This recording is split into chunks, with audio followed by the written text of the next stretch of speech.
Hindi po namin yan kino-confirm na hiwalay na sila, ha? Alam niyo naman, mga Tagalog na nga kami dito, hindi pa rin kami maintindihan ng iba. Oo, ang lakas ng mga bobo.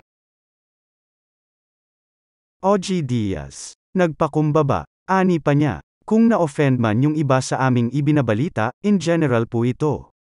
Kami po ay humihingi ng sorry. Nagpakumbaba ang talent manager at content creator na si OG Diaz at nanghingi ng paumanhin sa lahat ng mga celebrities na na-offend sa mga issue na kanilang ibinabalita.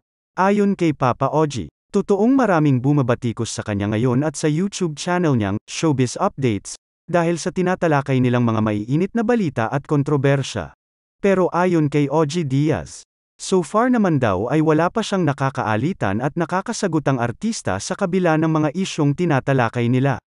Sa latest episode ng Showbiz Updates, tinanong ng kanyang co-host na si Mama Loy si OG kung may nagalit ng artista sa kanya dahil sa mga ibinabalita nila. Sagot naman ni OG, wala pa, so far, kamakailan lamang ay nabash si OG ng bonggang-bongga.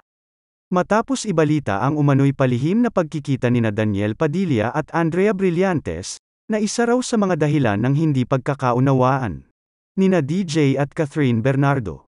Nilinaw naman agad ni OG na hindi sa kanya galing ang balita. Kaya nga may disclaimer agad siya na hindi pa ito confirmed at sana nga ay hindi ito totoo. Tinalakan din niya ang ilang fans na tumawag sa kanya ng fake news peddlers.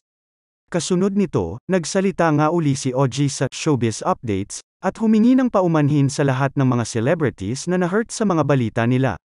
Ani pa ni OG Diaz, kung na-offend man yung iba sa aming mga ibinabalita rito, sa pangkalahatan po, in general, kami po ay humihingi ng sorry. Nauna rito, nag-post din ang talent manager sa Facebook tungkol sa mga natatanggap niyang mensahe mula sa bashers. Facebook post pa ni OG, pinagkakakitaan niyo ang buhay ng mga artista. Galing sa chismis ang ipinangkakain niyo sa pamilya niyo. Tang ina netong mga to. Ganyan silang mga delulu fans pag ayaw nila ng balita mo tungkol sa idol nila. Pero pag pinuri-puri mo naman ang mga idol nila, di naman nila naiisip na galing sa chismis ang ikinabubuhay namin. Kung minsan, magkano ibinayad sa'yo para purihin sila? Queen ina nyo, saan pa namin ilalagay ang sarili namin? Dahil di namin kayo maspelling, ang mariing punto ni OG Diaz. Ani naman ng mga netizens. Nagsimula pala yung issue kay DJ Jeho. Tapos ginatungan ni The OG Diaz.